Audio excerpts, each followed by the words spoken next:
Virginia's oyster harvest rose 25% last year, passing the 500,000 bushel mark. That means the country's largest oyster-producing body of water, the Chesapeake Bay, is back in business.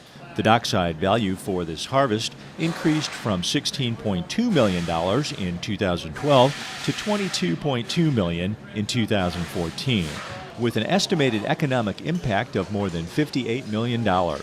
This momentum is having a positive impact for the Bay, for consumers, and for the economy.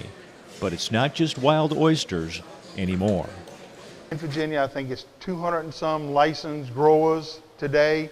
Not all are active, but there are people in it that are growing millions and millions and millions of oysters a year, which, like I said, it's a win-win for our labor force, for the shuckers, for the packers, for the half shell business, which has gotten to be a big business, has come back today in restaurants, and for the environment. Being filter feeders, they help clean and filter the bay, and our waters are getting better and cleaner. There's oysters available year-round that are good, they're fat, it's just not the ones with the R in it, the old myth and saying. We've got better inspection programs today, and the rules and regulations, and the way it's monitored, time and temperature control, they're all safe to eat in the summertime also. So continue to look and use and eat Virginia oysters year-round. Virginia's oyster harvest is a combination of oysters caught in the wild on public and private oyster grounds and those grown in cages, bags, and floats by aquaculture. According to A.J. Erskine, it's about a 50-50 mix, with both types equally important. The wild harvest is extremely important. The watermen, the shucker packers, the natural strike that happens in, for example, the Great Wacomico or the James River. A lot of seed is moved out of that river. Those are very important programs, and they need to continue. However, the complementary program is aquaculture and the development of hatcheries, and where we put single seed oysters in cages, for example, or we strike oysters larvae from our hatcheries on shells and recycle those shells with what we call spat-on shells, juvenile oysters struck on those shells out in the bay and these tributaries. So all of those combinations provide a multi-pronged approach to a recovery or a healthier oyster industry. After years of higher expenses and lower harvests, the number of Virginia watermen is down.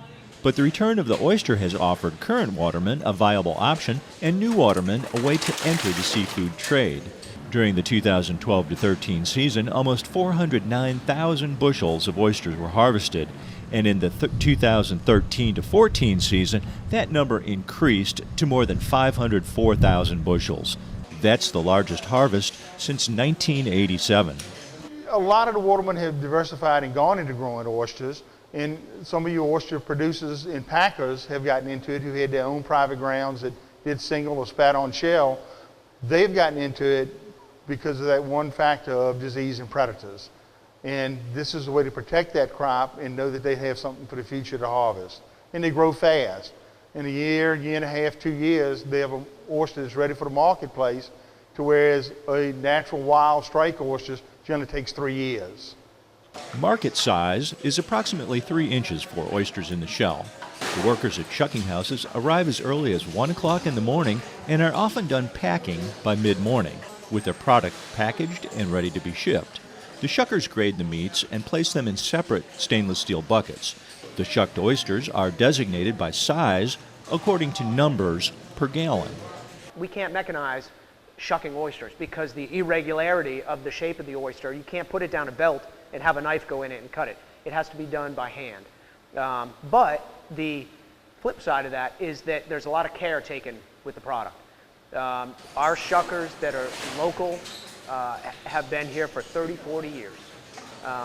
And that's a relationship that grows over time, that develops, and you become part of the family. And that's what these small businesses are, these shucker and packer and processing facilities, they're families. The new technologies and disease-resistant strains of oysters have brought back an industry that had all but disappeared. The bay's water quality has become more important than ever and has made tremendous improvements. The successful growth of Virginia's oyster harvest is the result of a lot of people working toward a common goal: to produce the safest and best-tasting oyster available anywhere. From Northumberland County, Virginia, this is Dave Miller reporting.